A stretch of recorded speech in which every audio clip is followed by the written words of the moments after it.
Fans of Stranger Things likely can't picture anybody but Matthew Modine in the role of Dr. Martin Brenner. However, the actor recently revealed he wasn't initially sold on the role, and it took some serious bargaining on the part of the showrunners to land him. Also in this video, we'll be getting into some key details showrunners have revealed about the show's final season. What exactly did they have to say about the show's final installment? Stick around to find out. Just a heads up before we get started, this video does contain major spoilers for Season 4. Consider yourself warned. First off, what else is Matthew Modine known for?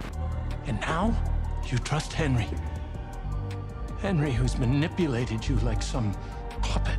Matthew Modine has been around the acting world for a long time before his role as Martin Brenner in Stranger Things. Although this is likely the first role the younger generation will recognize him for, he has been around the block and starred in one particular classic. In recent years, Modine has established himself as an esteemed character actor, appearing in countless hit TV shows and movies in minor roles. These include The West Wing, Law & Order, SVU, and even The Dark Knight Rises. While you may recognize Modine from one of his smaller roles, if you're a fan of 80s cinema, there's likely one role that stands out in your mind above all others. Modine would play one of the lead roles of Private Joker in the Stanley Kubrick classic Full Metal Jacket. The film follows Marines during the Vietnam War, specifically focusing on the psychological toll the war took on the men fighting it. Although largely overshadowed by the director's more popular films like 2001: A Space Odyssey, A Clockwork Orange, and The Shining, the film is still regarded as one of his most impactful works, which is largely thanks to Modine's terrific acting as Private Joker. For fans of Stranger Things who only know Modine from his role in the show, Full Metal Jacket is a great opportunity to see the much younger actor in a much different role than that of Martin Brenner. Seeing how successful the show turned out, why is it that Modine wasn't champing at the bit to accept the role? Next, why didn't Modine initially want the role? Let us work together again. You and I. Daughter. And Papa.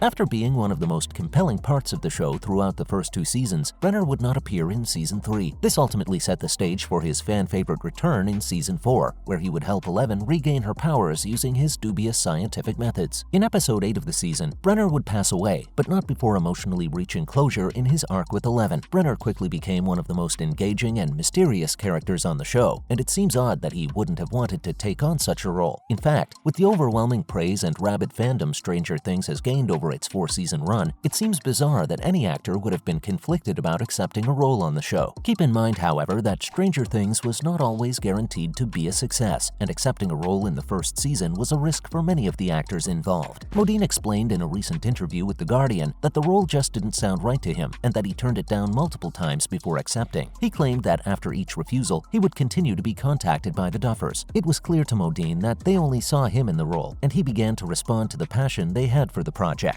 Modine went on to say that a big part of why he didn't want the role is that the first draft of the character was a far cry from what it would eventually become. So, a large reason Modine didn't want the role of Brenner is because it wasn't yet the character we know and love today, and that this character was a result of collaboration between the actor and the showrunners. He would go on to explain that the character would develop into what it became because of open communication between him and the Duffers, and specifically, Modine laid out 3 conditions before accepting the role. What were these conditions? Keep watching to find out. So, what were Modine's conditions for accepting the role? You chose to trust me once. I'm asking you to trust me again. Modine was not an easy actor to land for the show when it was first starting. This is not because he's an unnecessarily difficult actor to work with, but because he understandably has high standards for the roles he accepts. Because the Duffers were so intent on casting Modine in the role, they were willing to work with him and accommodate his requests. When asked about why he initially turned the character down so many times, Modine talked about the character's overall appearance and role on the show. Modine said, "When they described my character, he was unshaven, with work boots and a flannel shirt, and he had a lot of expositional dialogue, which an actor never wants." This version of Martin Brenner that Modine describes is a far cry from the clean-cut and quiet character we know and love today. Modine had a greater vision for the character, and this is shown through the conditions he laid out for the Duffers to accept the role. First, he asked that the character have white hair. This was reportedly inspired by great villains in anime commonly sporting this hair color. Second, he asked that they ditch the unkempt appearance for the suit he would eventually appear in. This was inspired by Cary Grant's turn in the Hitchcock classic North by Northwest. Finally, Modine Modine would request that all the expositional dialogue that initially belonged to the character be given out to the other actors. This was to achieve the shroud of mystery and air of importance that would go on to make the character so important. As Modine said, talking about his requests to the Duffers, they said yes to all of it. It made his stillness and his quietness that much more compelling. What's amazing about this story is that the character of Brenner was created more in a process of collaboration between the creators and actors on the show. It's also fascinating that these insights came from an actor best known for working with Kubrick, who was notoriously precise in every detail of his films. This goes to show how much the Duffers value their actors' input and that they truly respected Modine's wisdom. Sometimes the best characters and moments come about through the interplay between directors and their actors. Moving on, what are fans speculating about Season 5? Well. Look who finally decided to join us. With the 4th season of the hit series closing out with a bang, fans have already taken to speculating about the events of the 5th and final season of the show. While the internet has been abuzz with discussions and arguments about the next season, one recent tweet by Netflix has sent fan speculation into overdrive. The streaming service's official account posted a teaser of Season 5 to celebrate Stranger Things Day, which is on November 6th, to commemorate the day Will Byers went missing on the show. It was a subtle tweet that simply featured the front page of the first script from Season 5. All it revealed was that the first episode of the new season would be titled The Crawl. Whether or not this is a major hint to the events of the show remains to be seen, but this has not stopped fans from assuming as much. The theories have largely revolved around the death of Eddie Munson at the end of Season 4. In his climactic moment, the character plays the guitar solo from Metallica's Master of Puppets, which contains the lyrics, "Come crawling faster, obey your master." Fans have begun speculating that this episode title is likely a reference to the song. Whether or not this is the case remains to be seen, but it could spell good news for fans of Munson. Finally, what did the Duffers have to say about Stranger Things Season 5? What did you do? What have you done? What have you done? Although there are dozens of fan theories floating around the internet, it's best to go to the source for info on Season 5. What did the Duffers have to say about the final season of their hit series? And we knew he had to die, but it was just...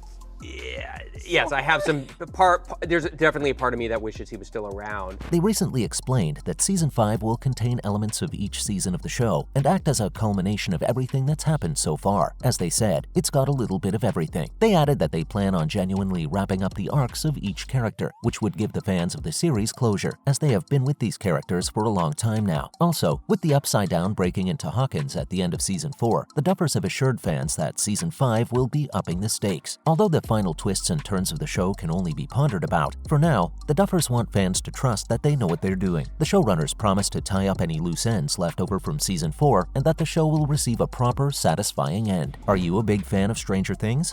Did he miss me?